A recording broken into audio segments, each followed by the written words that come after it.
Kanpai!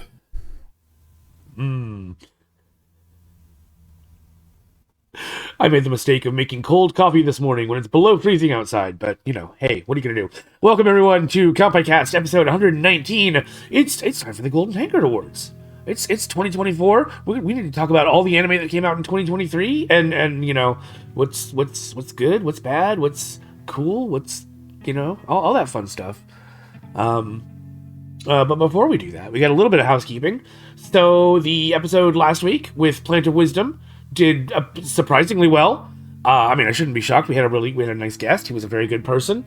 Had a lot of fun and interesting things to talk about. So glad. Thank you to everyone who watched it. Hope you stick around to, continue watching our shenanigans, and look forward to more guests in the future. So I'm sure you can hear it in my voice. I'm still a little bit under the weather, mostly just in my a little bit of background sinus stuff.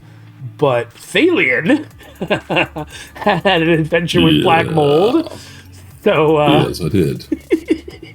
It's starting to feel bad. Yeah, it does feel fairly terrible. And Zeno is I think you have something fizzy near your microphone. Sorry, yes, I was pouring a drink. Sorry, my bad. Oh, it was you. Okay.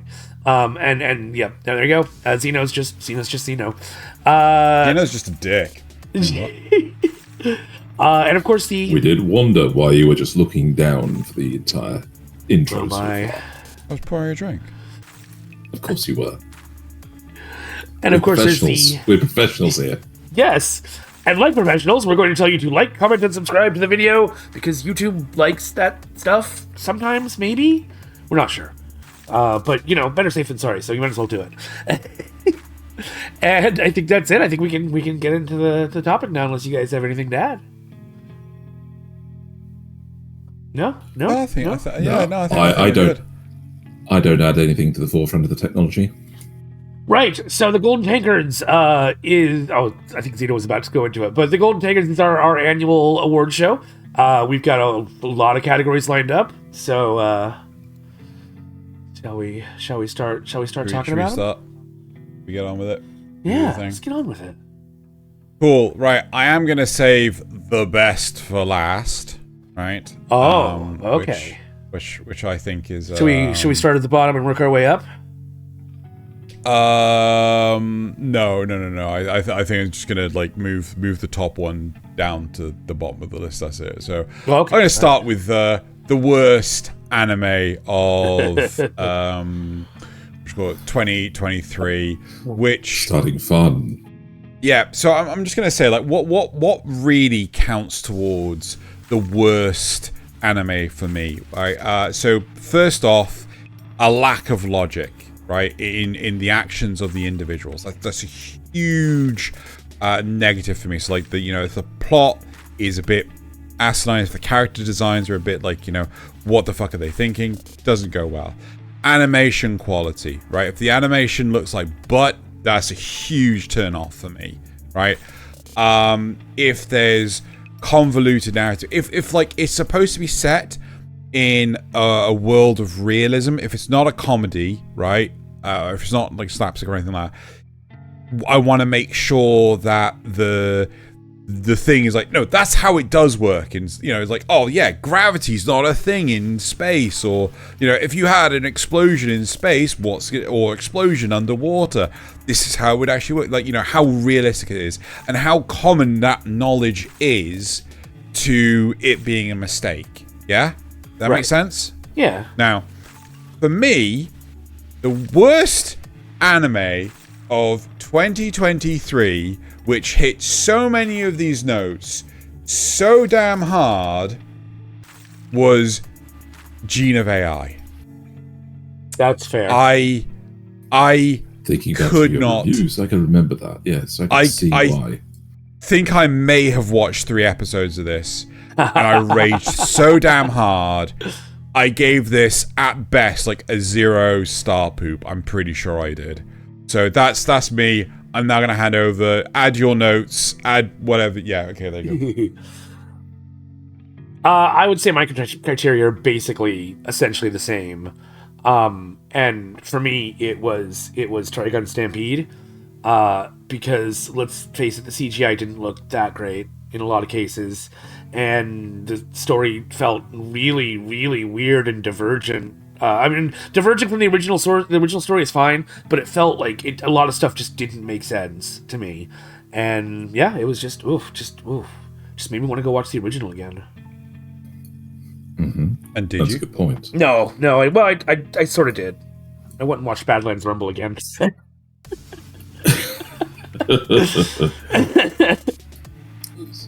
I'll add to your list, Xeno, of something that just makes a terrible world as well. Okay. Oh, which yeah. is my vote for this particular one is my unique skill makes me OP even at level 1. Oh. Where the entire world is built around drops from dungeons, and if you leave them alone, they turn back into monsters. I mean, even money is a monster drop. Crap, which one? What ones does that one look like? Oh. Hang on. My OP. My unique skill. My I should unique have added skill. it in. Did you add it in? I don't think you added it in. Really? That's weird. Okay. Oh well, it's not even worth going to. Okay, fair enough then. Bad animation, bad character. This was my first, I think, for the year. I think it was my first 0-star poop. So. Oh, okay then.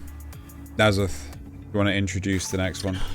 Oh, so we're doing best underdog anime. Now, Xeno and I talked about this a little bit, like what constitutes an underdog, and essentially we came up with the idea that it's something that the community kind of slept on, but you know was better than they thought it was, in our opinions.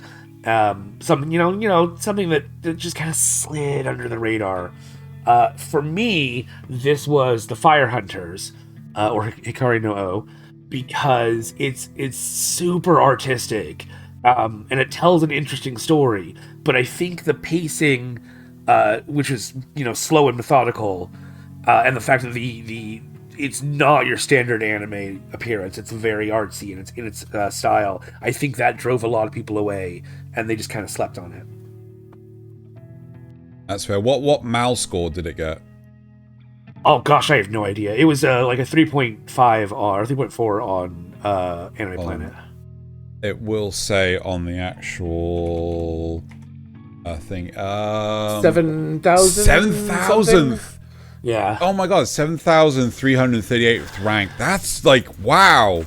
That's I wouldn't be surprised if a lot of people slept on that. So yeah, maybe I need to make go because it's getting its second. Yep, second season starting this week. So I think it's already out by the time that this episode airs. Okay. Thaylien? Well, I'm going to go for a very simple story in My Daughter Left the Nest and Returned an S-Rank Adventurer. It's a charming little story. It has no, it has no real downsides to it. Is that 5,000 or 6,000? 500,000. Yeah, so that's still pretty low. 5,000. So, why did I say 500,000? Yes, because you're weird. Yeah. So yeah, no, it made me smile, and I really hope there's some more to the story. Yeah. And for me, I just want to add on, like, I feel that a lot of what makes a great anime is the world building.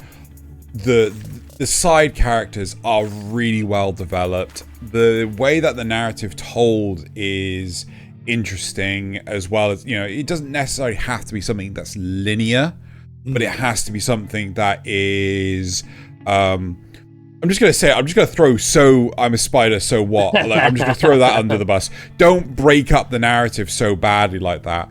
And the one that actually I think a lot of people slept on was Handyman Saitao in Another World, right?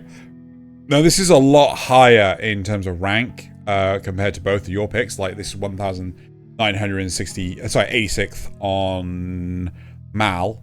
So, but the animation's great.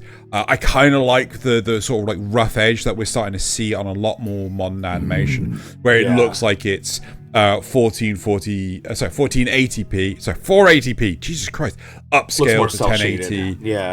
Yeah, you know, and again the dynamics between the characters and things. But I will say it does get a bit slow towards the end, and I do know it's like a lot of people. Yeah, this is highly rated, but it feels relatively highly rated. But it feels like one of those that people watched and then kind of just forgot about. Like they don't really care if there's a season 2 per se. I think that still qualifies as an underdog. Yeah, fair enough. Right, should we move on to the next one? The best anime intro and outro. This is a highly subjective topic. This is entirely opinion-based, and we're probably going to have wildly differing views. This is just those intros or outros that genuinely make us feel hyped up or relaxed, ready for the show.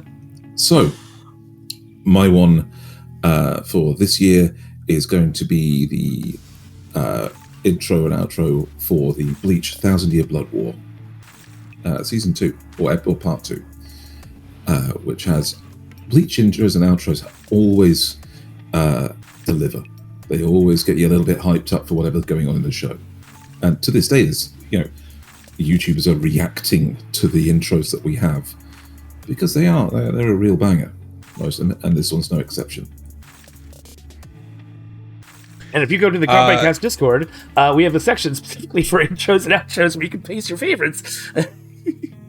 Yeah, I haven't seen any activity on that.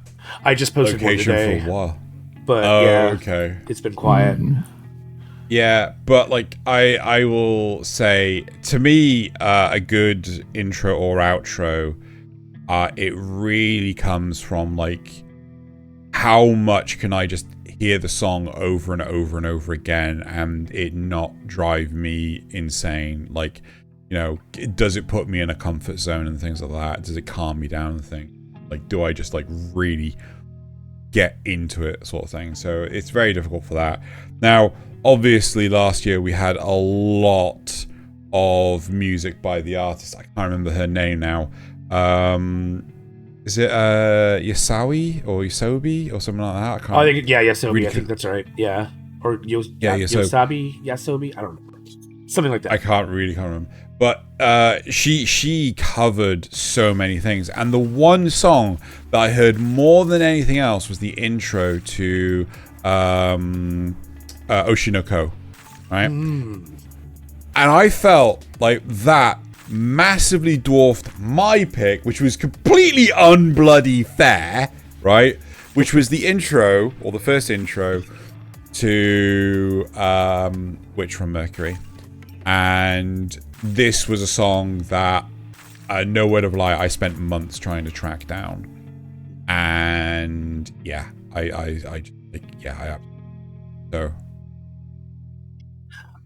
So we'll stick with Witch from Mercury for a moment because that is my favorite outro.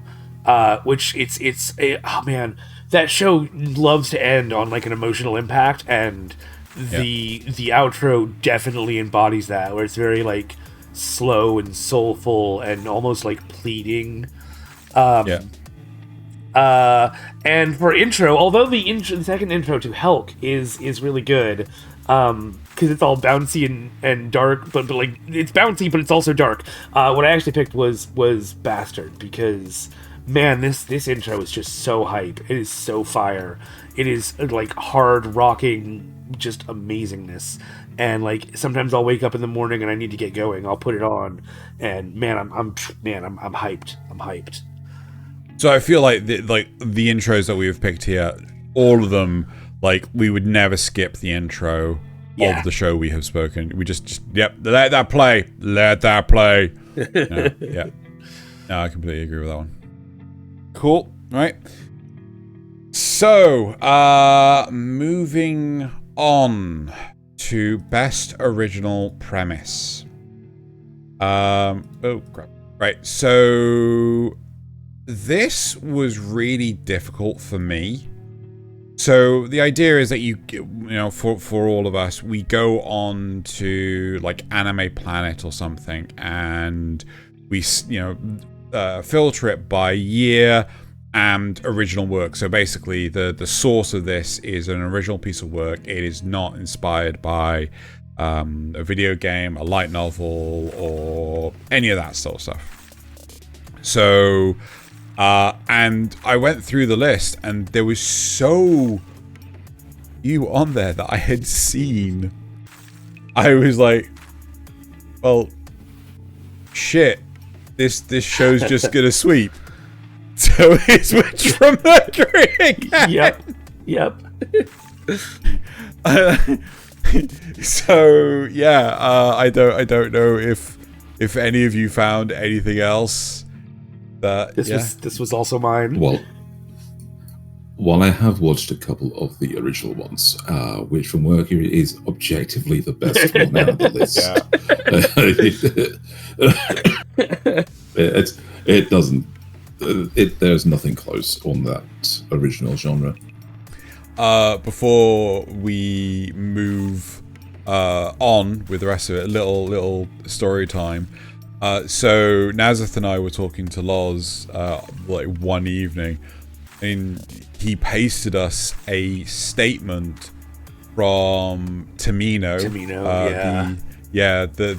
And it basically says, I'm paraphrasing here, that everything post Turn A Gundam in terms of production is just copying the IP of Gundam, right? Like, none of them are truly Gundam in his eyes.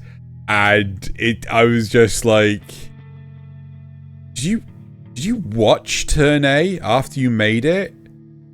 Like, yeah, but he's also like really weird now, and he doesn't want, like, he's trying to subvert his original Gundam because, like, it was something about people watched it and now they're in politics and they have power, and so he wants to, like, make Gundam different now. It was really weird. It was really weird. It was just such a weird statement.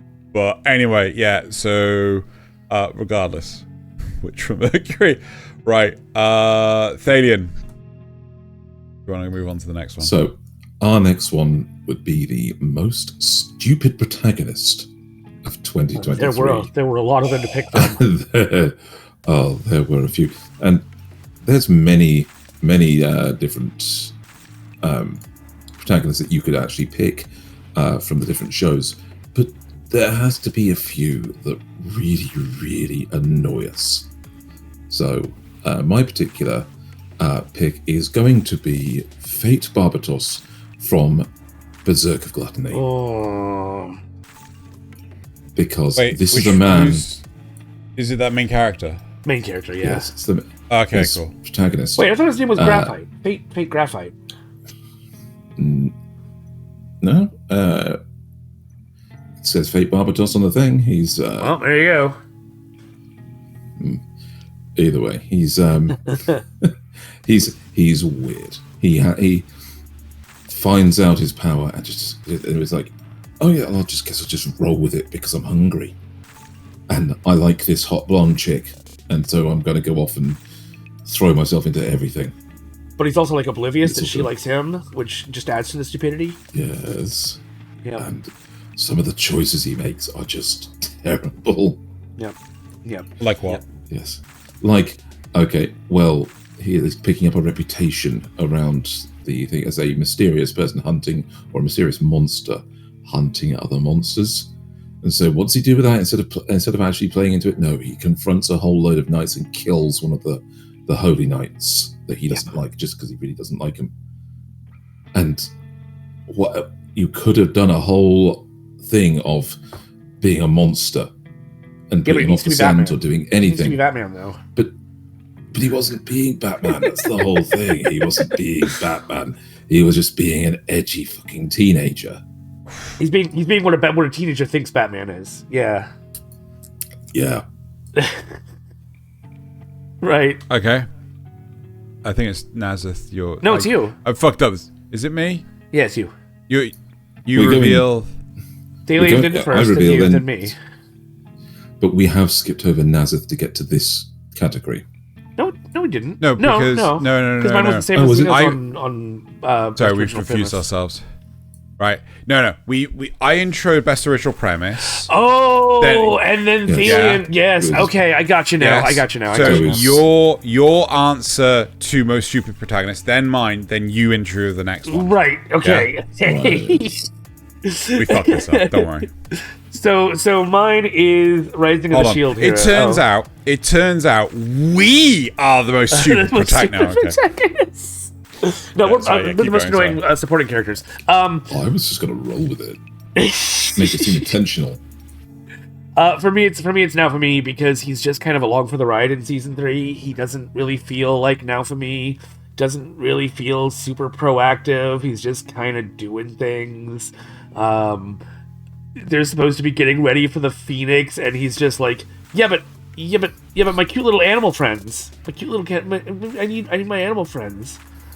I would be with you, but I feel that there are more stupid people out there, and you're trying to find a category to hate on Shield Hero with. I think maybe to me, well, maybe a little bit, but I think partly to me it's because of how smart he seemed before, and then how far he's fallen. So compared to like where he used to be, that's super a good dumb. answer.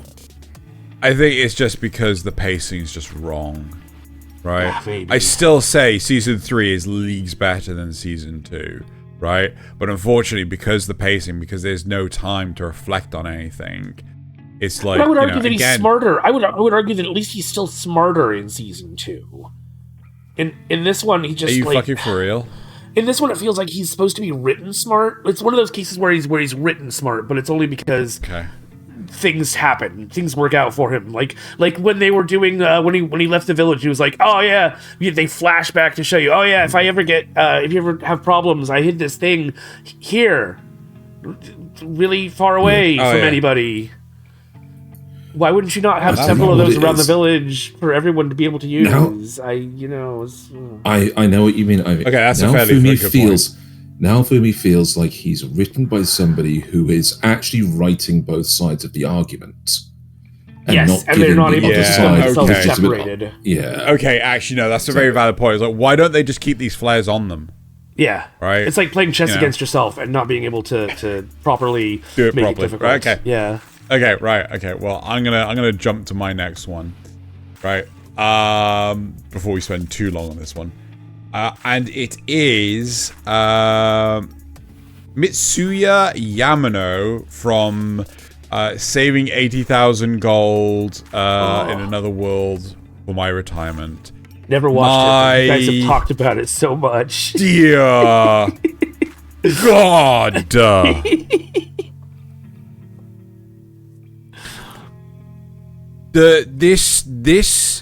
So for me, Stupidest Protagonist does things that are utterly bonkers crazy risks, right?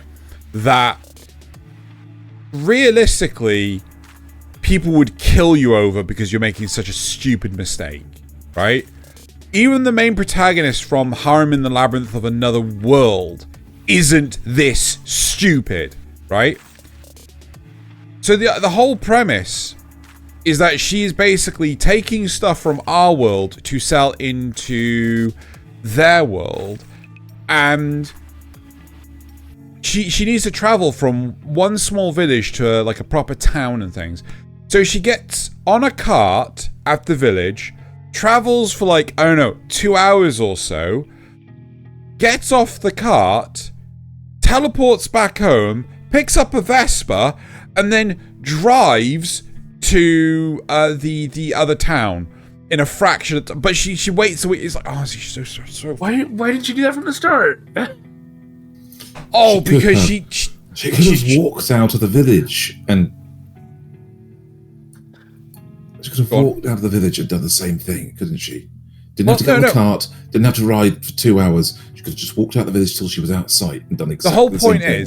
The whole point is that she's trying to act in a way that is common to, people of this world. Yet she starts selling products from our world, which are things that like no one has ever fucking seen before. It's like, and they're like, oh my god, shampoo is amazing. This shampoo stuff is like, why is no one freaking out about the plastic? Like, why is no one losing their utter shit about this transparent, hard, durable material that's light. Like, nope. Yes. And how do you make these bottles? We don't know. Yeah. Anyway. Trade secret. Trade secret. Anyway. So yes, Right. she dumbest. Yeah, dumb. Big dumb. Ah, right. Oh, now it's time for best protagonist. Which I guess is my turn, right? Yeah. So this is, I mean, I don't know if you really need to explain too much what the best protagonist is.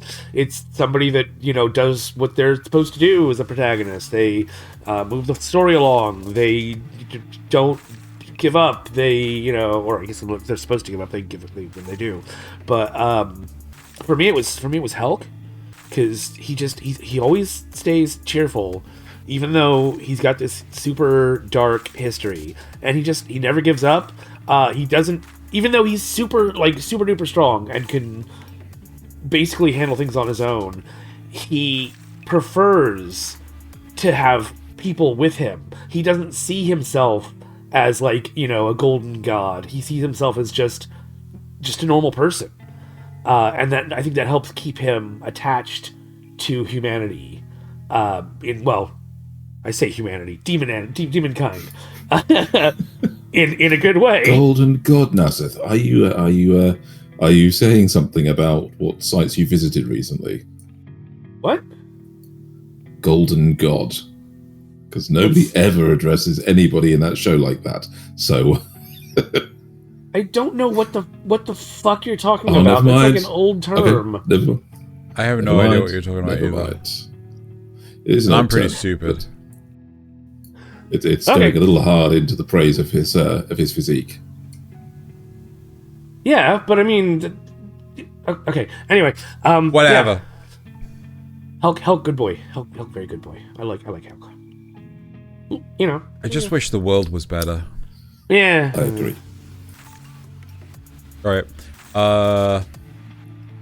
Should we keep going this way? Who is it now? Probably be me in this case. Yes. So my protagonist is Momijima Teru from Shy. And in this case, it's because she's a genuine. Yeah, well, no, she's a classic magical girl, but done in modern times.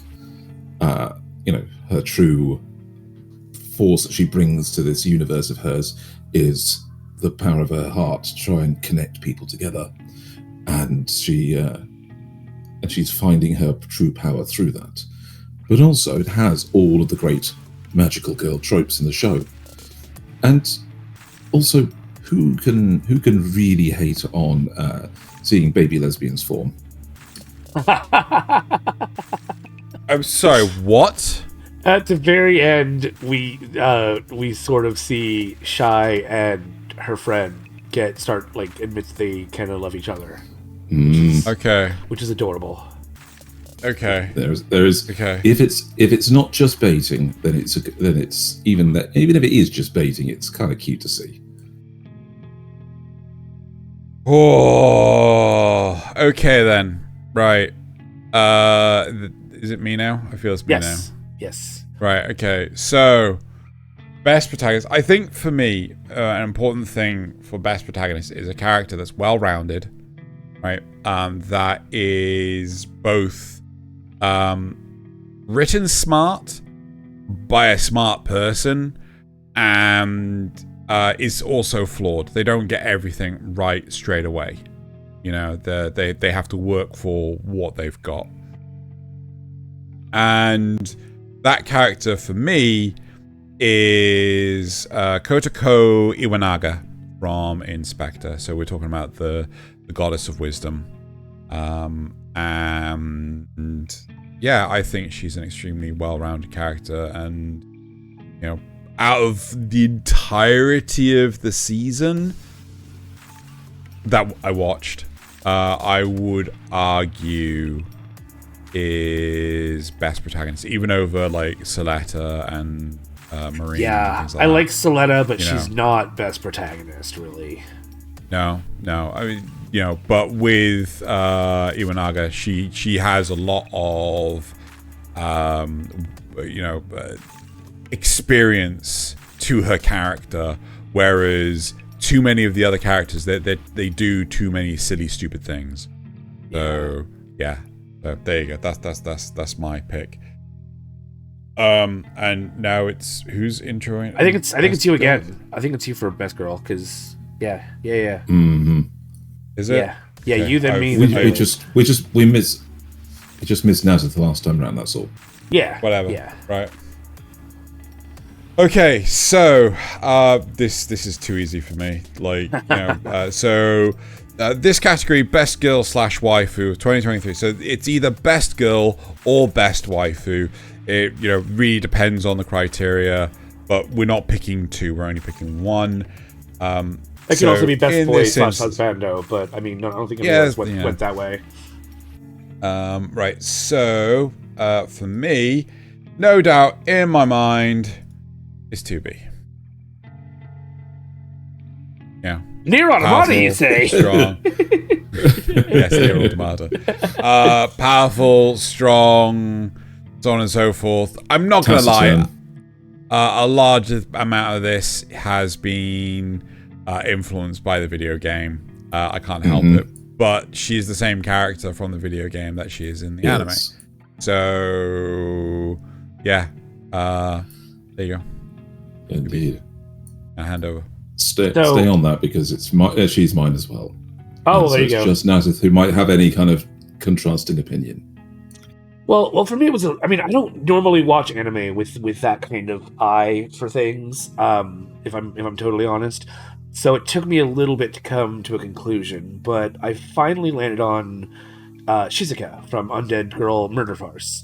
It's not so Ayarindo is the head. Shizuka is the maid that has like the big weapon, the big rifle on her back all the time. She's super strong. She takes no shit. She's completely loyal to Aya.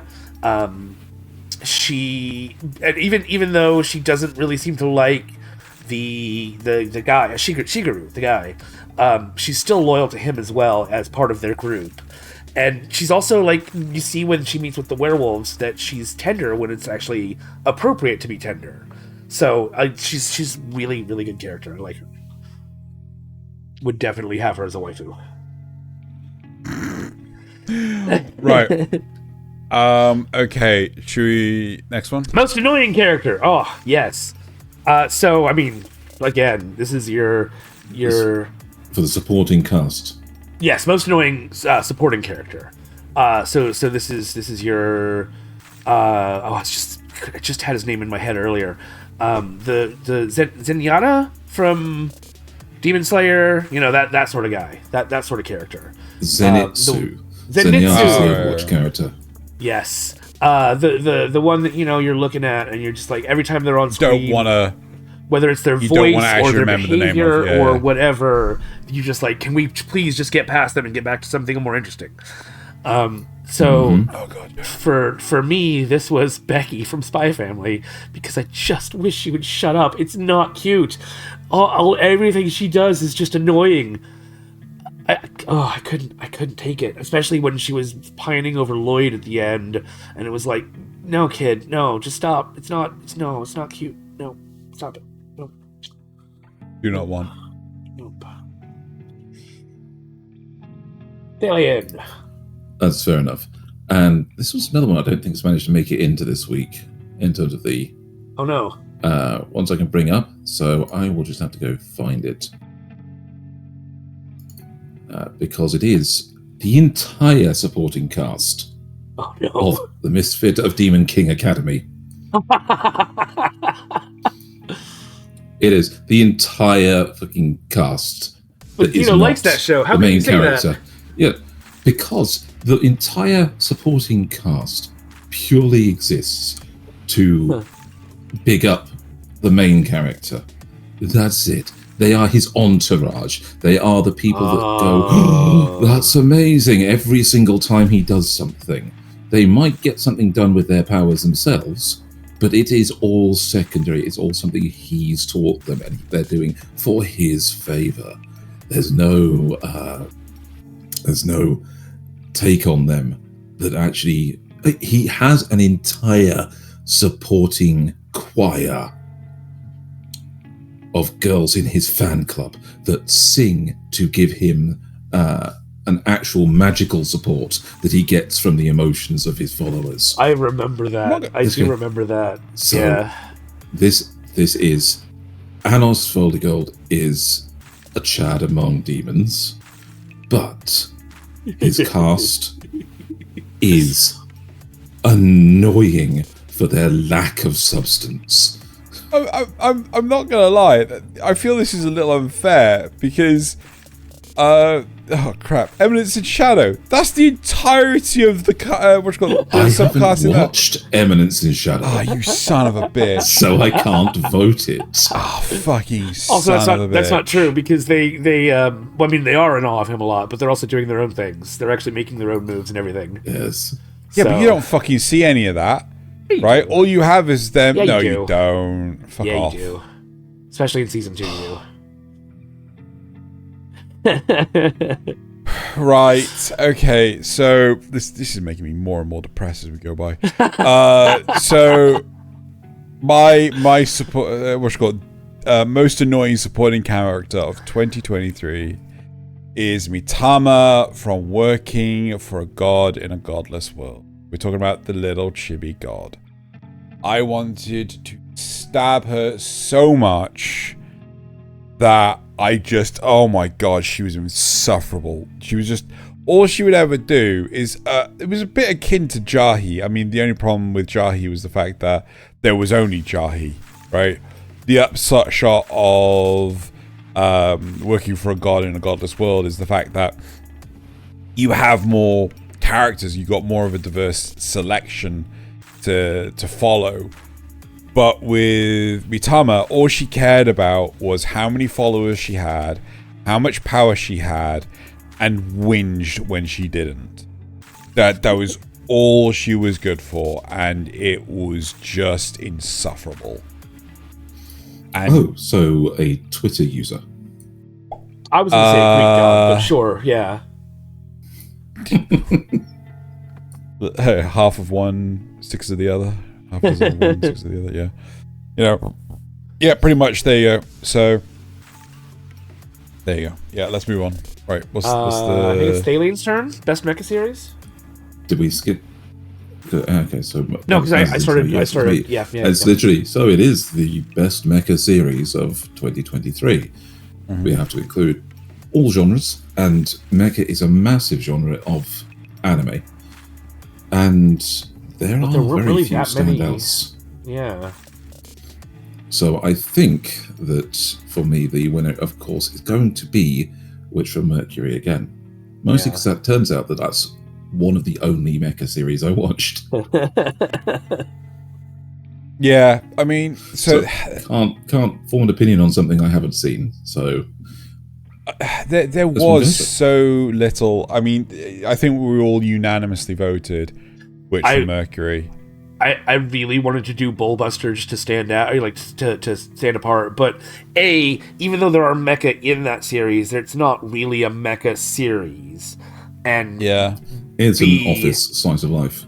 Yes. And while I enjoyed that, I do think that Witch from Mercury tells the bigger story, the bigger, better, more engaging story.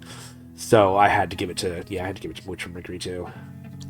I think, if memory serves, I actually looked up what mecha series came out in 2023, and there just weren't that many. I'm actually going to do it again real quick right now. So Thaylien. Right. So the only mecha series that came out, oh god, yeah, was Witch from Mercury, the Gridman movie, the Diner Xenon movie, Synduality Noir, right? The Anime web series, right? Which was good, but is essentially just a movie, not really a series. Right? Yeah. It's a YouTube production of all things. Gundam Build Metaverse, which I did think it was better than the original AIM, though, which is really interesting to say. Anyway, sorry, go ahead. Right, Gundam Build Metaverse, right, which I could only assume is just some web series where, like, half of it is the intro and outro. Ballbuster, Shishi something or another, which I'm assuming from a name like that is actually a Chinese production. And another Chinese production. So there was like nothing there, right? Yeah. There was only Witch from. I don't know if basically the internet just went like, hey. If all of Japan just went like, hey, they're releasing Witch from Mercury 2023. Should we just not? Better not compete. Yeah. Should we not compete? Yeah. Anyway. Right. I mean, isn't even AIM, isn't that done by technically the same company? Sunrise Beyond. So it looks like it's another studio part of Sunrise, but yes. Yeah. So subsidiary of Sunrise. Yeah. Yep, there you go. So, right, okay, let's move on to... tell us all about it. The next one. Your favorite genre. It's your favorite genre, best Isekai. But, oh my... God, how long did I spend on this one? I think, I spent way too long on this one. Right, okay, so... Which one you got to vote for as well? I don't know if you are. Right, so, I just want to... highlight. No, I don't. Right. So with best Isekai, a lot of it comes down to, first off, can I even stomach the whole damn thing? Right? That like, you know, because wrong. I went through I don't know how many Isekais last year, and I dropped so many of them. Right? Please refer back to the 3-episode rule of fall 2023, where Xeno had 19 shows he was reviewing. Was it that many? It was a lot. It was a lot. It was close. It was nearly 20. I did drop a hell of a lot, though. Right, so, to rip off the Band-Aid, it is Campfire Cooking in Another World. Right, with my And my prediction was right. So, the big thing for Campfire Cooking is that... it kind of felt like whenever the show started to suffer, whenever it was slowing down, whenever it was struggling, they knew exactly what they needed to do to pick it back up, right? So quite early on, you start to get a bit, withdrawn by the fact that you got our main protagonist who is with the wolf. It just happens the entire time. And then when it starts to like really, the burnout starts to reset in, they introduce a new character that really spices it back up. And again, it makes it healthier. And whenever it starts to suffer, it really knows exactly what it needs to do to rekindle the spark. So that was really healthy. Yes. The other alternative... Like any good cooking recipe. Yeah. The other alternative I had out of 2023 was Handyman Saitao. That was to me the only other competitor. But for me, the way Saitao slows down hell of a lot towards the end of the series is what brings it down. So that's why it's Campfire Cooking. And I can't even remember the majority of the Isekais from last year to say no. I struggled with this one because I just don't watch Isekais. I could have said Mushoku Tensei, but I mean that one, you know the problems I had with that arc. Same. I could say Eminence and Shadow, but that's not really. I mean, it's an Isekai, but I wouldn't put it in the best column for that. It's a meme. Not because of that. Not because of exactly. So for me, it had to be Handyman Saito, really, because. Wait, which one of these? And for me as well. On the right, the ferry, Yeah. because I loved the way that Saito actually used his skills that he brought, and we talked about this last week. Loved the way he used his skills that he brought over from the real world. I loved the way he became a part of the team. He figured out what he wanted to do and how he wanted to help them. There's so much to like about this. It's just a really nice, like, lighthearted adventure. Yes. And Zeno said that it slowed down. And no, I think it just took its time on the stories that were more important. Yeah, that's kind of how I feel, development.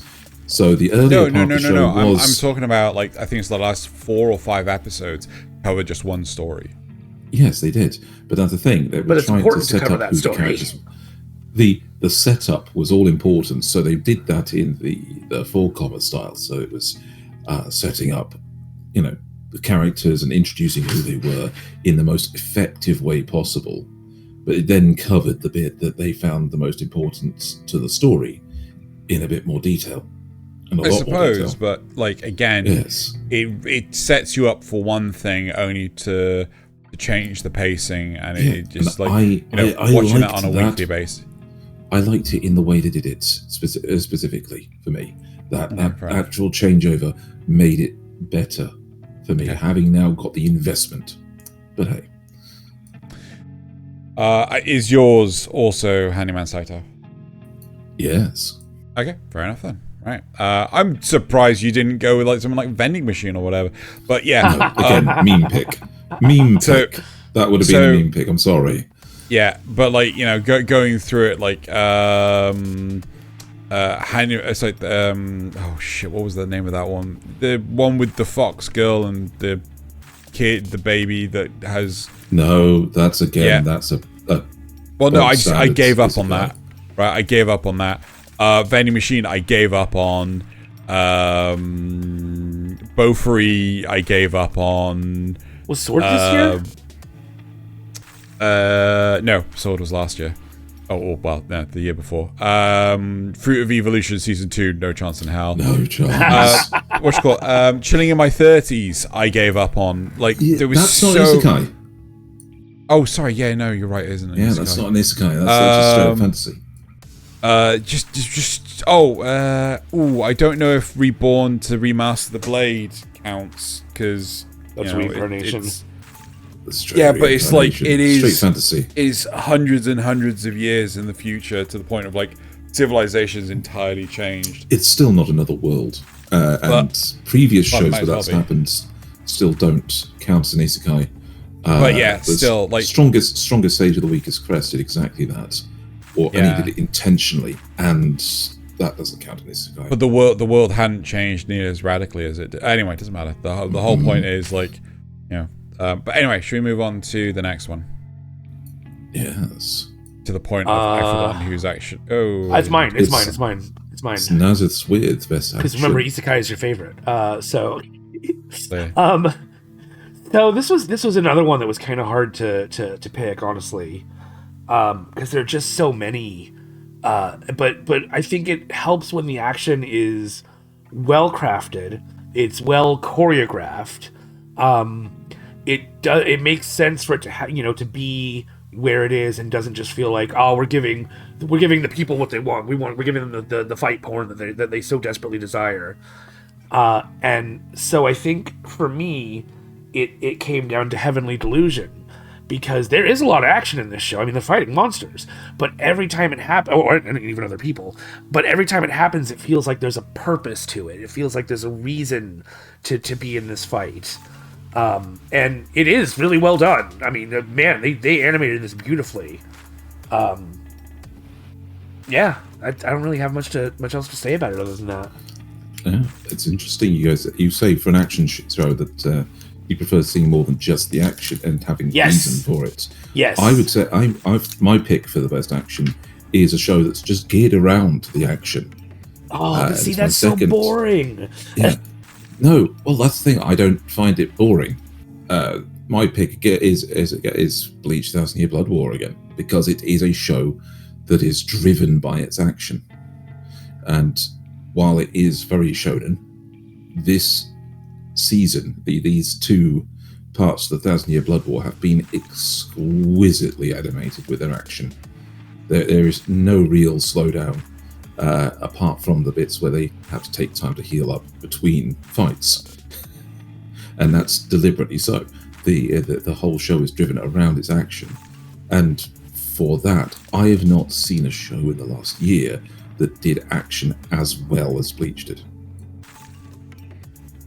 I'm kind of surprised you're saying this, right? So a little bit of an honorable mention, right? But it is not my pick. Goes to, and this is where I found out it wasn't actually this year. Oh god, where is it? It's I'm a little surprised none of us said Jujutsu Kaisen. Oh, wasn't We've Demon all picked Slayer? it in the show. Oh, there it is. There you go. Right. So, an honorable mention here is Demon Slayer. Right. So, Demon Slayer does animation insanely well. That's not season 4. Oh, actually, no, that might be the first episode. But it does an incredibly good. It's insanely well animated, and but that's pretty much the whole thing about Demon Slayer. It's all well choreographed, but very little substance. That's right? how I feel about like Hell's Paradise. It's very pretty, but like it's still basically a shonen show. Typical shonen show. Yeah. And as a result, that kind of detracts for me. It's like I would like it if there was more substance to the actual episodes. And that is why I ended up picking... Oh, I'm in the wrong thing entirely. Bear with me 2 seconds. The thing that I picked, when I actually get back to the damn thing, is it wrong to try and pick up girls in a dungeon? Season 2, Part 2. Right? Wait, that's Hell's Paradise. 2? Sorry, Season 4, Part 2. Sorry, my bad. Why is that Hell's Paradise? Why is Hell's Paradise appearing here? Why oh my is... god. Can we pause?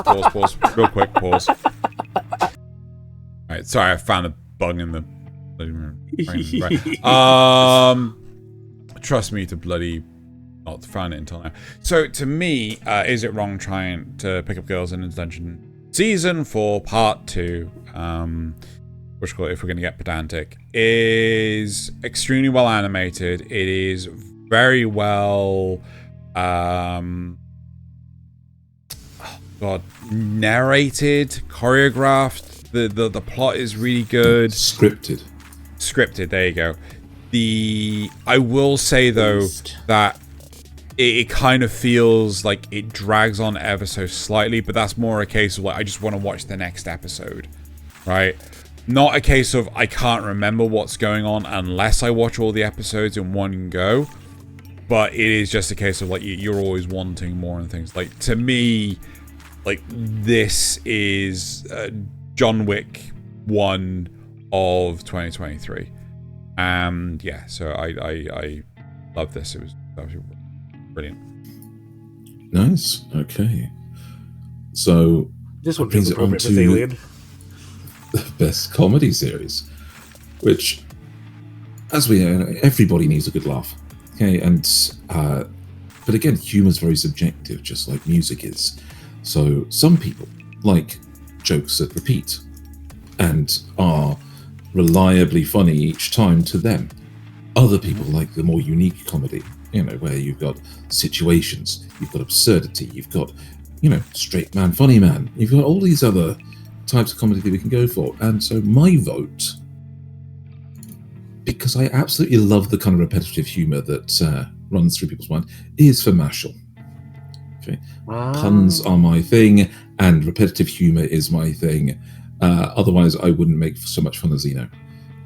And so, as far as a comedy series goes, having One Punch Man have a kid with Harry Potter just goes right in my little sweet zone of, especially having the main character obsessed with show buns, show creams. Just you weirdo. What made it for me was, instead of the sorting hat, they had the sorting unicorn skeleton. You put your hand on the unicorn horn, and it sorts you into the house, right? Depending on reads your mind. But where everybody else, it detected a bit without them and put them in a house with him because it didn't detect any magic. It just started getting overwhelmed with constant recipes and facts about show cream buns that it just started repeating those facts out loud. And so somebody who loves show creams this much must belong in this house. It just overwhelmed the poor thing. So, yes, that's what made this show for me. Okay. Comedy. Zeno. Zeno, what's your vote? So, to me, when it comes to comedy, it's really important to effectively burst out laughing, right? If you can remember instances of audibly bursting out laughing, then that is the comedy for you, sort of thing. And going through the list of comedies in 2023, there were very few that I remember doing this, with the with the exception of the 100 Girlfriends That Really, Really, Really, Really Love You. And I had to be careful with this because I didn't want this to be recency bias, right? I didn't want this to be like, well, I remember this the most. I did go through like all the screenshots of all the comedy shows we had in the system, even things like, oh god, the Megamin Konosuba series. Like, I was just like, it doesn't hit the right notes and things like that. You know, even what other comedies? Oh, going to the wrong year. What other comedies do we have? You know, Ayakashi Triangle is supposed to be a comedy, just didn't tickle my funny bone. Even the comedy parts is supposed to be a comedy, but it's, you know, our opinion on that. Yeah. Handyman Saito, the comedy in that is like, though it was fun, it didn't have me creasing. Koba-san Won't Let Me Be Invisible. Again, it was funny, but I wasn't creasing out loud laughing. The 100 Girlfriends Who Really, Really, Really, Really, Really Love You. There was just too many times I just could not stop laughing. And I had to actually pause what I was watching in order to actually get that out. So yes, there you go, that's mine. For very similar reasons, partly because I just didn't have that much to watch this season, comedy-wise. For me, it was the Eminence in Shadow Season 2. Yes, the banking arc dragged a bit, but there were still funny moments in there that had me laughing, like anytime Delta was on screen. The beginning where he's like, all the girls think that he's protecting them, but he's really just trying to protect his gold from getting attacked. The bit towards the end where he's just eating cookies during this incredibly serious conversation. All of these moments really, really, really funny, and so it had me. If it was this year, it would probably be Dungeon Meshi. I think it's safe to say that already. but since Dungeon Meshi hadn't aired yet, it's Eminence in Shadow Season 2. And I know, Zeno, you don't share that opinion, and that's fine. Yeah. But yeah, there you go. Save my sister from being digested or eat poisonous mushrooms. I know what I'm choosing. Right. I'm so lost now. Where are we now? It's you. Your best drama series. Best drama? Right. Yes, best drama. Best right, drama. Okay. Oh, Kikoki. Right. So best drama of 2023. So I am. For me, a drama is. It leaves you a lot of anticipation. You are waiting keenly for the next episode, so on and so forth. And I can't remember which one you picked, but I think I know. Even though, well, okay, fine, rip off the band-aid. It's the Ancient Magus Bride Season 2, right? Oh, it's not the one I thought it was. Okay. So, even though, in the early parts of Season 2, Part 2, because like this, it had all both parts in this year. Even though Season 2, Part 2 dragged like at the beginning, when it hit that 6th episode, I remember it so well, and it's just like, holy shit, this is incredible. There is still so much more going on in the background of the different characters. All the characters are so well fleshed out. When someone is in danger, you see how characters react in a more well thought out, well written nature. You can see the motivation of your villain character being, again, well thought out, well written. And again, the spark that set off the whole incident, you get a really nice depiction of how that plays out. It is so important that when you're doing a drama, you just aren't seeing and experiencing, oh well, this is just, you know, angsty shit going on left, right, and center. And that to me is, yeah, it needs depth to it. Yeah, it needs so much depth to it. Not just melodrama. It needs to be like, you know, proper drama.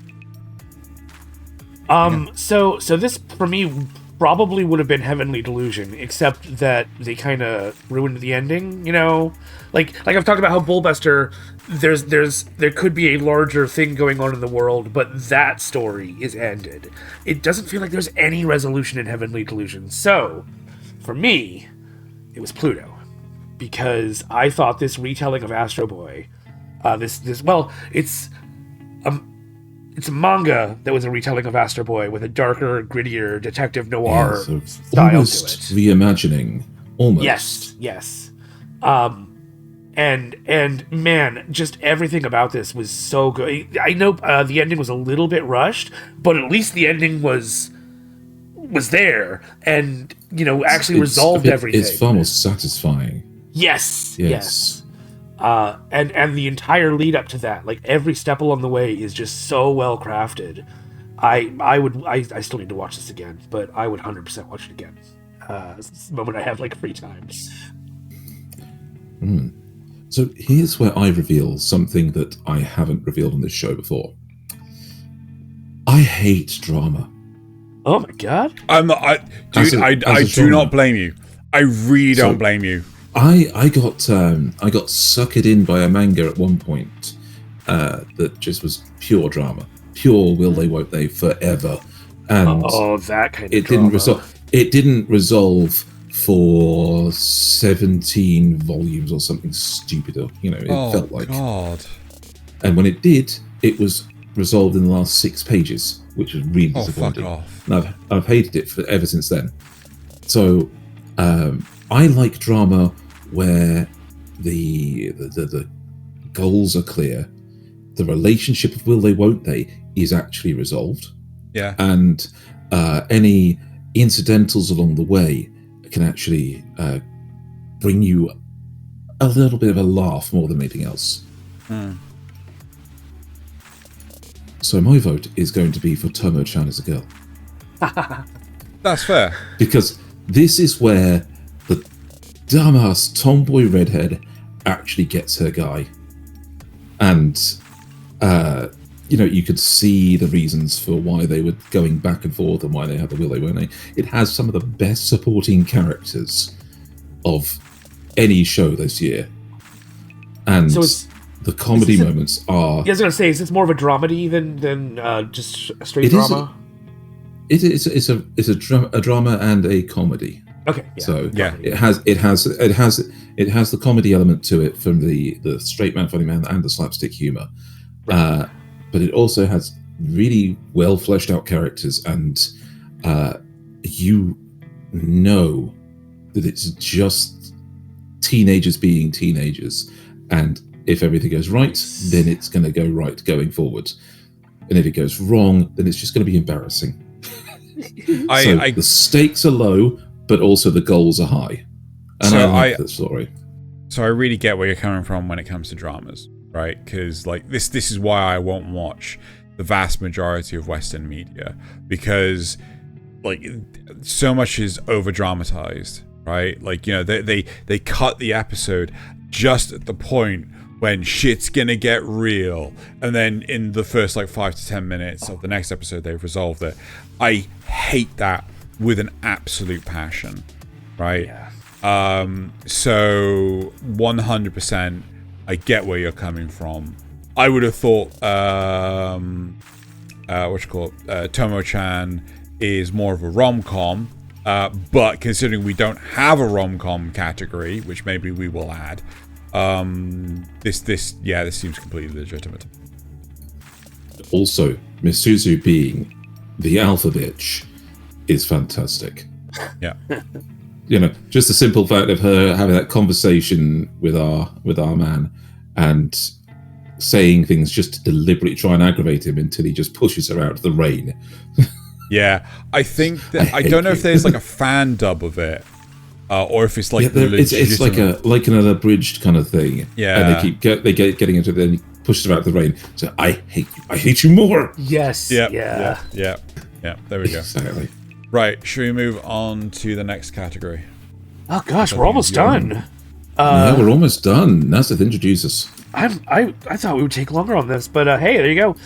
So this is the best horror series, which honestly was a little difficult because there weren't really that many horror series. But ideally, But when you look at it, yeah, there's a couple of standouts. Ideally, you want something, where the horror is not just jump scares. You want that feeling of dread, that otherness, that weirdness. That's at least in my opinion. I think jump scares are the cheapest form of horror. Right. Yeah. So go into more about this. Like, why? Because you actually value horror stuff, I think, a lot more than both Thaylien and I. Like, why do you value it more? Like, what do you value of a horror series? I like it when it takes the normal world and just twists it subtly so it's wrong. Yes. It's that feeling of being alone in the dark and feeling like somebody's watching you even though nobody's there. It's that unnerving essence that they inject into things. For me, oh gosh, what was the name of it? Moroku-chan? I loved that because nobody else could see it. It was only her. And so it added this feeling of tension that, that there is this subtle world that you just can't see. And I love the way that gets into your head and kind of makes you think in ways you might not otherwise. Yes. And existential dread as well. Yes. Was it Junji Ito's Tales of the Macabre with the floating balloon heads one, where you go outside carelessly, then you're grabbed and you don't come back down again. And it's speaking of Junji Ito, that was my pick because it was either that or Dark Gathering, and let's face it, Dark Gathering isn't going to get it. Fair enough. But yeah, he's really good at that sort of his is more almost absurdist in a weird way, but it works. Yes. Like the Grease one. I know people that can't read the Grease comic. Because Zeno's there. Because it's just so off-putting. It's just so wrong. Yeah. But that's what it's trying to inspire you to feel. Exactly. I like to think that some of the best art challenges you. And I think Junji Ito does that very well. I mean, it's akin to again, if you've not seen any of H.R. Geiger's art, his raw art, everything is very phallic in design, right? If you look at the xenomorphs from the Aliens franchise, they are very phallic in design, and that is because it's supposed to unsettle you to your core, right? Yes. And that is something quite clearly you're not supposed to see. Kind of, yeah. Yes. But that's that. Just seeing it unsettles you, and that's the whole thing that Junji Ito goes for. He's trying to make you feel that visceral gut churn. Yeah. But it's one of those genres I didn't look into too much either, so I missed out on Tales of the Macabre. I only know about it from Nasuth's review of it. I think Spiral is coming. Is it Spiral that's coming soon? And it's going to be all black and white and stuff. And I'm looking forward to that one. Anyway. Yeah. So my pick had to go with some of the body horror, as well as everything else the violence and death of Jujutsu Kaisen. Didn't even think of that angle. That's actually fair. Some of the things that went through the ending battle of the season that was downright invincible-like in terms of the horror it inflicted on the main character is far more the kind of horror that I'm able to watch, where there's a full-on corrupting force in the world. It's taken the real world, not just tilted it, turned it upside down for these characters, and is pushing them through how much they can take before they break. So, there's my pick. I get where you're coming from, but mine Especially is similarly. Yeah, mine is similarly a psychological horror, or psychological thriller, if you want to call it that. Mine is My Home Hero. So this was very difficult because I went through all the stuff I had watched, and I hadn't watched anything with the horror flag, the genre, because I think the only one I tried to watch was Dark Gathering, and I'm giving that any form of credence. I don't understand why that's got such a good community score. I just don't get it. I don't understand it either, but I think it's akin to Black Butler. I don't understand what the appeal of Black Butler or Tokyo Ghoul. Right? I just don't understand the appeal of those series. I understand the appeal of Black Butler. Well, anyway, the whole super daddy energy. The whole thing with My Home Hero is it's believable, and that's the sort of horror that I love. There's a horror movie called oh crap, I can't remember what it's called. It's basically based in this I think it's a British business travels to this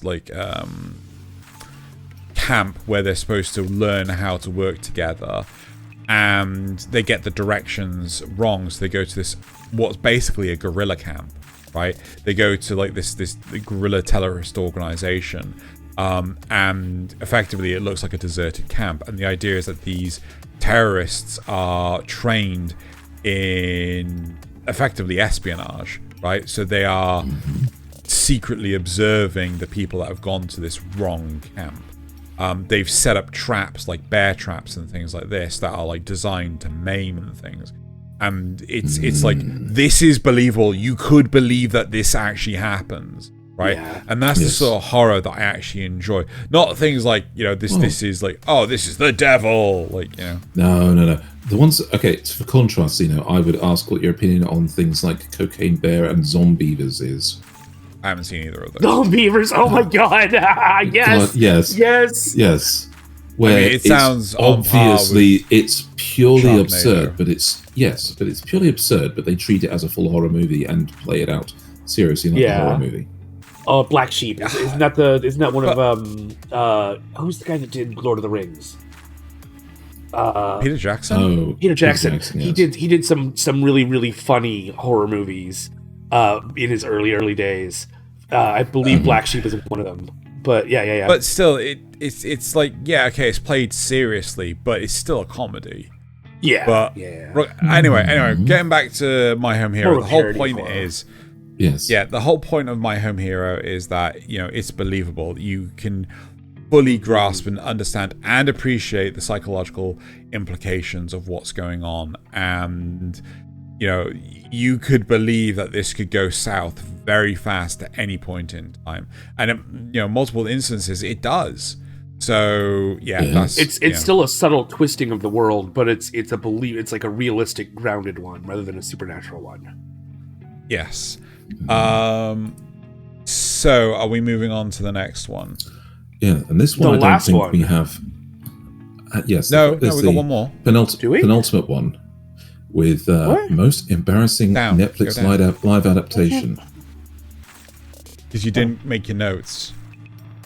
Oh no! It was it was being hidden. Okay. Yes. So, the most embarrassing Netflix live adaptation, and there were a few. These don't have to be limited, by the way, to the year or anything. It's just votes on period. Yeah. What we found that we've actually watched. But Mine is actually going to start off with one we don't have, which is Knights of the Zodiac. I have no idea what the hell that is. Now, Knights of the Zodiac is like similar to the Saint Seiya show, right? Which it's a Japanese, basically an IP that's been around for a long time, and is based on some of the folklore.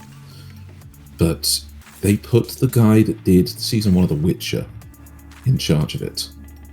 So this is a man that's brought Eastern European folklore to life in most of his early stuff.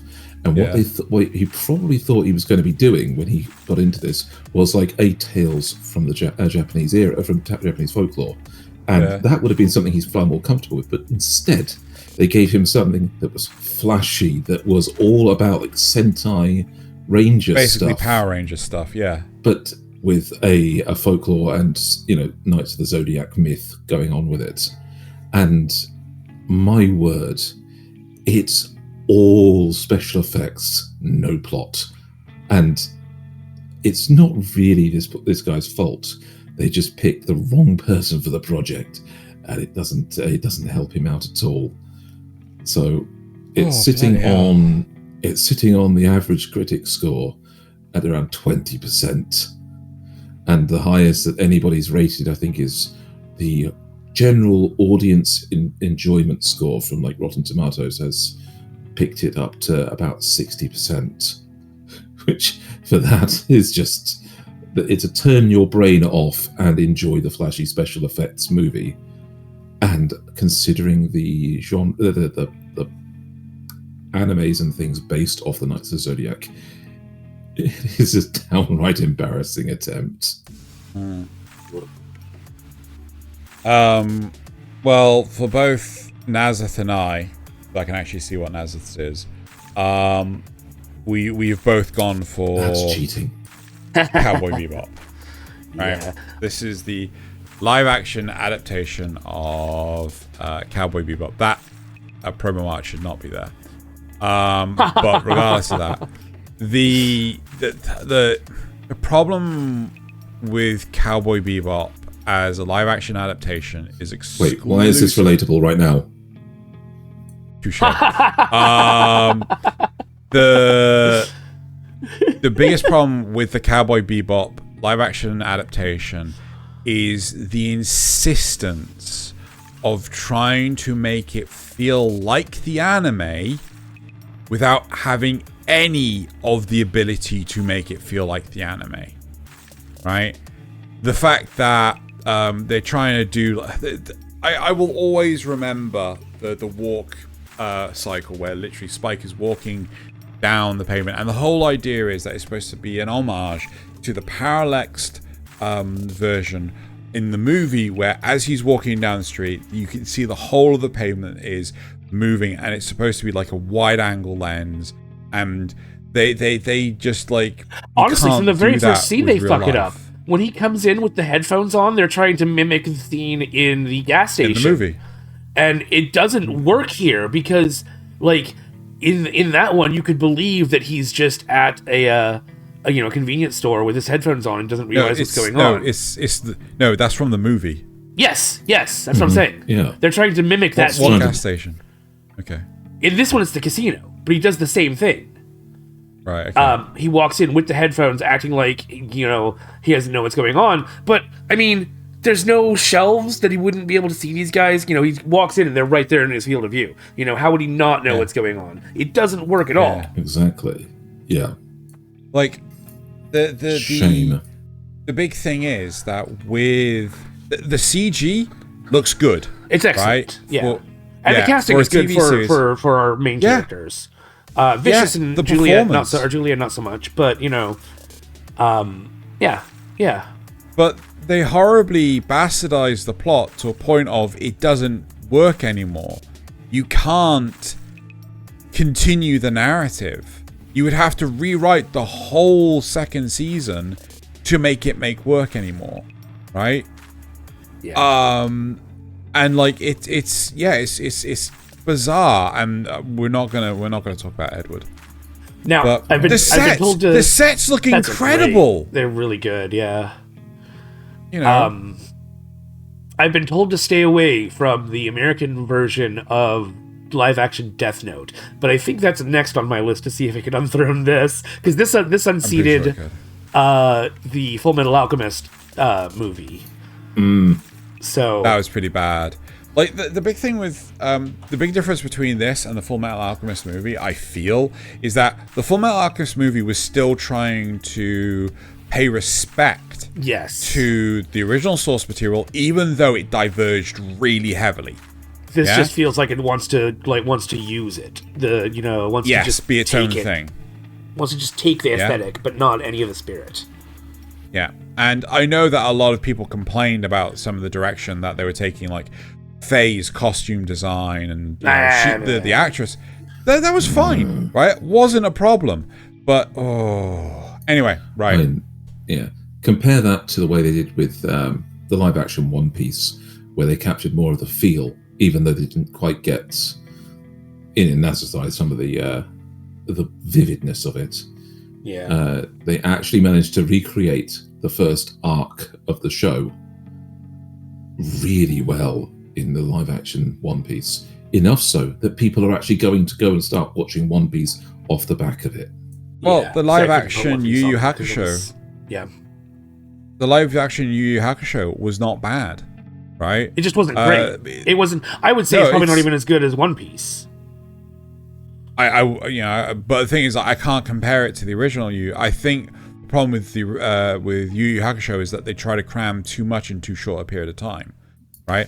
That's the only thing I can give you as a negative for the series. Exactly. But whereas there's just too much in Cowboy Bebop that does. Oh god, yeah. Right. I think it is time for our last Xeno. Right. Take us into it. Okay, so our last category, the best anime of 2023. I want to stipulate right now, there is an obvious choice, but we are not picking it because we have changed the criteria. Is there an obvious choice? Yes, there is. The series has to have ended in 2023. And the current obvious choice is still airing, right? Yes. So that is, because let's face it, Freerun would have fucking sweeped, right? But it is still currently airing and could still fuck up, right? Yes. So yeah, right. So my pick. Okay, so I mean, to be fair, the best anime of a year realistically needs to cover everything. It needs to have a good plot. It needs to have excellent animation. It needs to have brilliant music. It needs to have actual progress in what's going on. It needs to have good world building. It needs to have everything, right? And when I was going through the year, dear God, did I wish Freerun was a possibility, because that again would have swept. Even fucking Apothecary Diaries would have swept, right? Yeah. But this became a lot harder for me. But my choice, which is currently sweeping a lot of my votes right now, is Witch from Mercury. Right? I think Witch from Mercury does an excellent job of telling the story of basically what happens between colonists and Earth, the whole oppression. This is a different way of telling the Gundam series, because most Gundams, the oppression is on the colonies, but this way it's the other way around, where the oppression is on Earth. It tells how kids try to solve the problem, the problems that kids have inherited from their parents. A really well done revenge story that actually turns into sort of like, a love story. Everyone's perspective is they are the hero of their own narrative, not just, well, I'm the bad guy, So this is why it is Witch from Mercury for me. We can't all be Megamind. Pretty much. Yep. Go on, Nasuth. Nasuth and I agree on this one, though. Yeah. So. Okay. Yeah. It's Pluto, because I mean it is Pluto. oh my god, the world feels so real. You could believe that robots would be used this way. The AI feels better than fucking Gene of AI. That's for goddamn sure. The mystery like makes sense when it's all finally revealed. All the pieces have been there for you to pick up as the characters pick them up. The ending, the ending's a little rushed, sure, but it's still satisfying, and the villain's motivations feel real, and it's just got so much. The art is beautiful.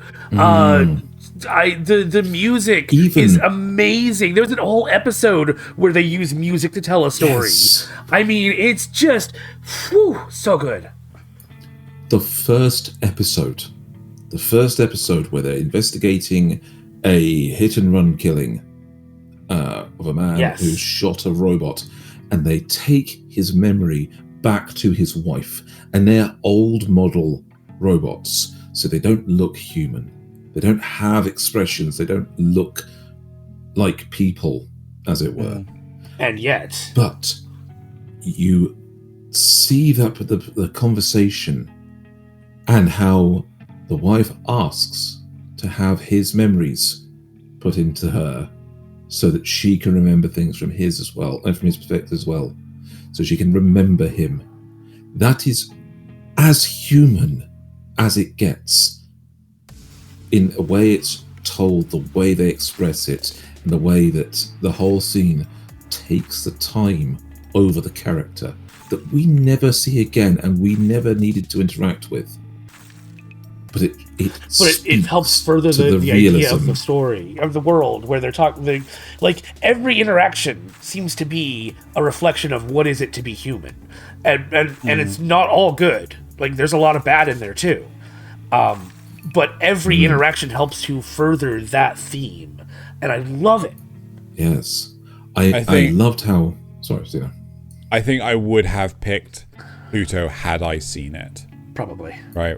Oh, that's shame. that's like I just didn't have the opportunity to pick it up. I did love the epic foreshadowing with the robot that was on screen just a minute ago, where they say from almost the very start, the first time you meet that character, they say, "So what was wrong with him?" And they say, "Nothing. We couldn't find anything wrong with him. No code was wrong." And to be clear, that robot killed a person. Yes, and so how is he a murderer? Yeah. Right. Well, on that bombshell, let's round this up. That's cool. Fantastic year last year for shows. Had a lot of fun, and this is almost a full year for me being on the show, because since Loz stepped back, this is my first Golden Tankards, and I want to thank you guys for having me on here so consistently and putting up with me. It's been wonderful having you. I mean, if we could stop the puns, I'd be happy, but never. Anyway. Never. Right. Okay. Time for the supporter question. Before we do the supporter questions, though, let us know in the comments if you had any picks for these categories, or which one of ours you think is best. Just let us know. Mm-hmm. Okay. Cool. Right. So, Drugel says, "Okay, you two quiet now. Xeno Caveman, read out supporter questions. Me just say thank all for listening to podcast. We make with big heart, and you listen. Have good time. Me thank. If you have something you want to say, leave comment. Us read them. If Xeno struggles to read, Drugel super sorry. Drugel big silly." Right, so Drugel also says, "What Kanpai Cast topic would you like to revisit, but can't because your co-hosts don't want to?" I don't think we've none of us have vetoed a topic. Yeah, I don't think. Yeah, maybe Xeno's a Japanese trip. I don't think I want to do another one of those until he actually has a trip. No, exactly. We've hardly seen all your photos. Yeah, I don't want to revisit that myself. Well, there you go. We're all in agreement. Nobody wants to do it. Right, okay. Ricuse asks, what Kanpai Cast topic would you two like? Rev is it, but can't because Xeno Caveman don't want to. If Xeno struggles to read, it okay. He caveman anyway. Ricuse, you're weird. I would lick the Kanpai Cast topic on food.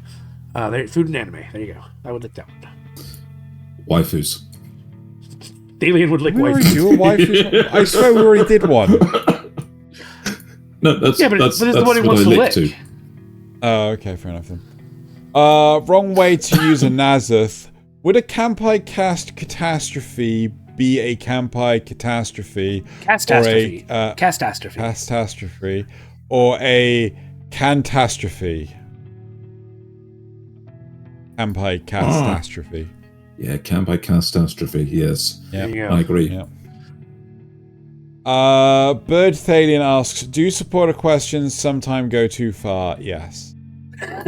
Speaking of, Voila! In view, a humble... No.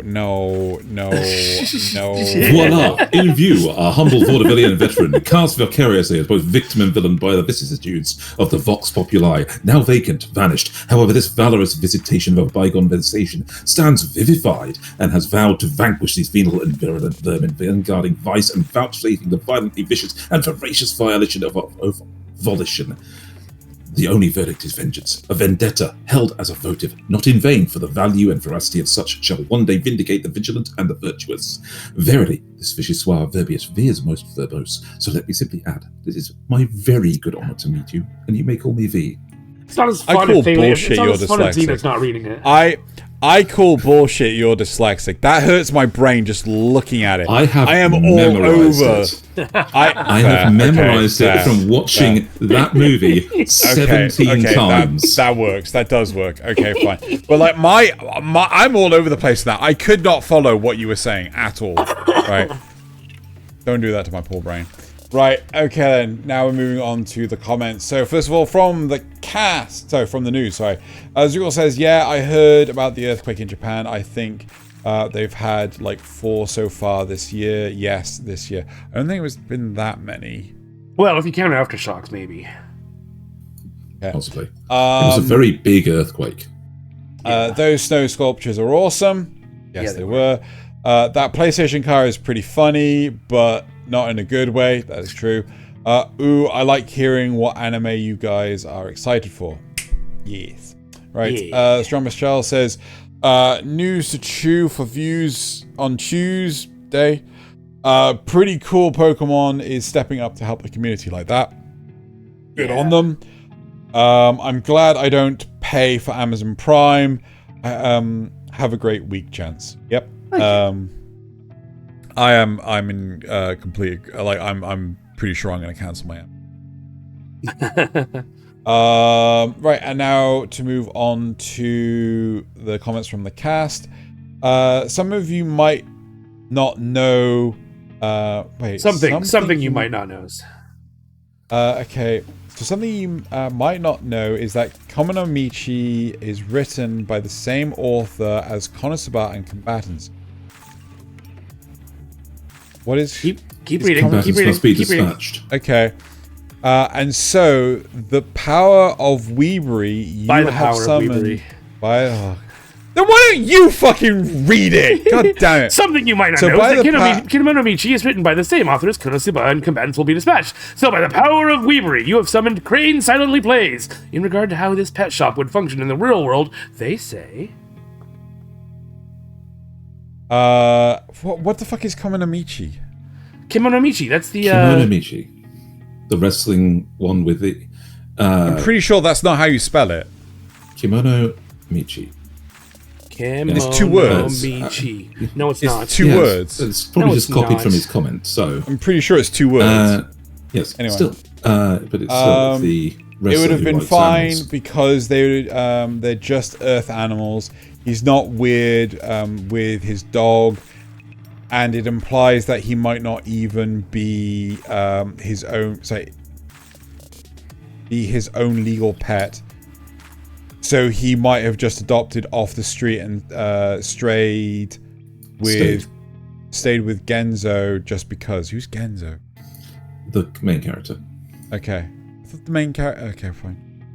Later on in the manga, he also indirectly admits that he's a furry, which is why he reacts that way, the way that he does, and frantically...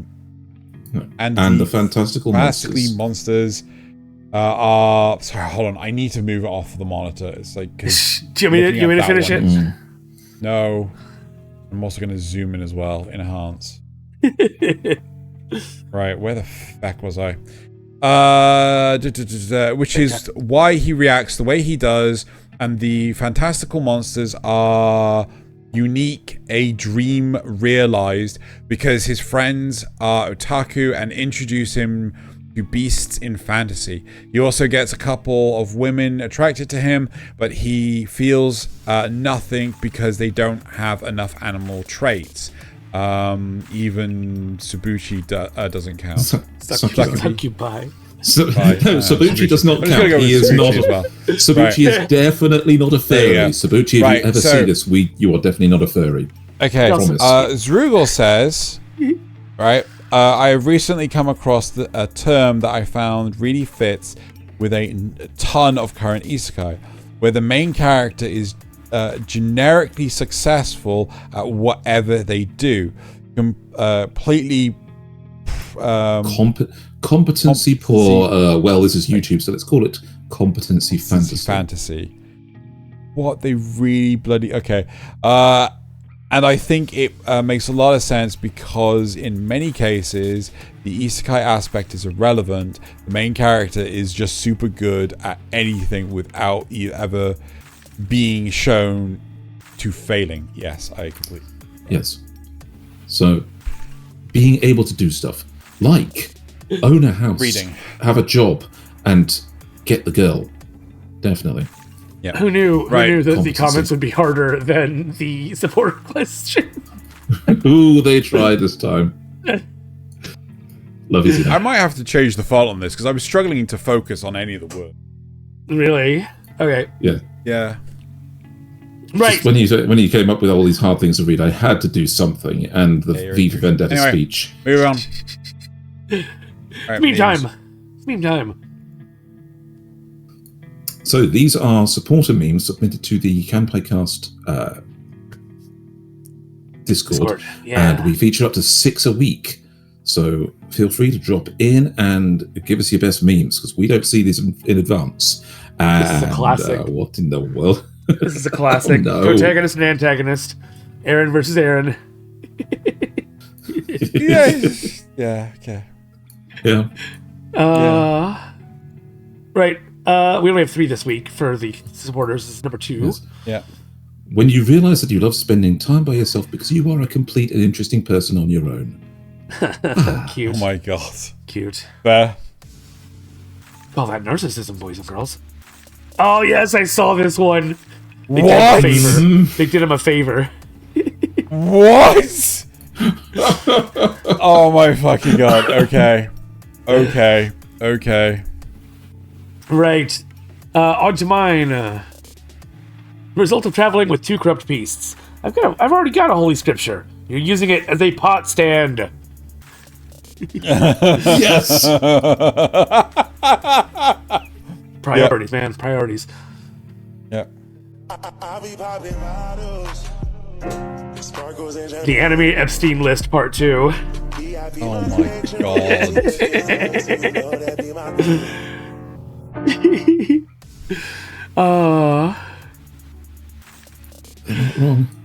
Changes the timeline only twice. 3rd time's the charm, so this is the first time. This is the 2nd time. Surely can't go wrong a 3rd time. No. I mean, I completely respect the homage to Devil Gundam. Yep. Make it more horny. Yes, chief editor, make it more horny. Hentai artist, why are we still here? Just to suffer?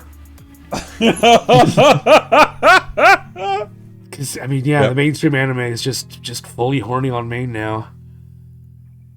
This season, at least. Waiting for the waiter makes you the waiter. Until we meet again! Fair. Finding religion after a family crisis. Oh my god. Look at that costume. Well done. Right, on to Thalien's. Moo. Translator's note. Moo means moo. Okay. House empty. Mau Mau empty. Nice. Yep. Reincarnation. Public domain expansion. Oh my god, that's brilliant. Yep. Manga. Anime. Netflix adaptation. Oh my god. Yeah. My master told me men enjoy receiving this kind of gift. And I only include this to let you people know that there really are still Freeran plushies out there. Go for it. Yep. But finally...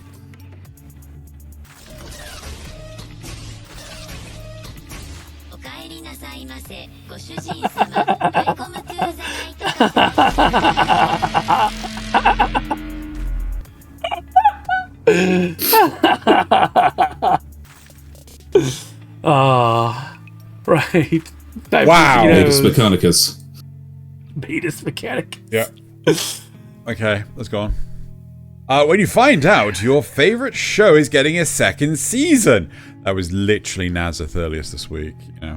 Yep. Hearing about Dorohedoro. Oh, so happy. Yeah. I missed the hold them off just until Goku gets here squad. Yep. Oh, we're out of water. So just use your Pokemon. What will we do? It's hot in this desert. Are you kidding me? You have at least 3 water types. What the hell is wrong with these people? You know, they've all passed out. So, yep. That's how I feel watching solo leveling. All right. The pocket guide to girl stuff, the pocket guide to boy stuff, and the pocket guide to mischief. Yes. Yes. The 3 genders. Girl, boy, and mischief. Definitely. Oh, Nachimi. Yep. Next.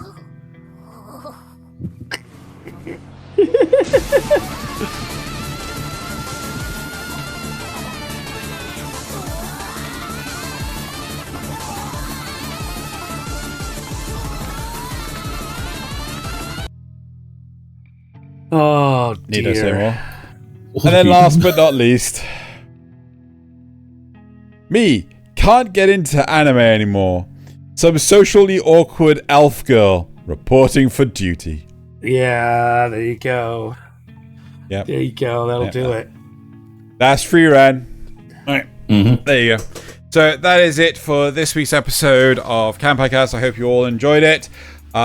So thank you all for watching / listening. And now it's time to bottoms up and Kanpai! Kanpai! Kanpai!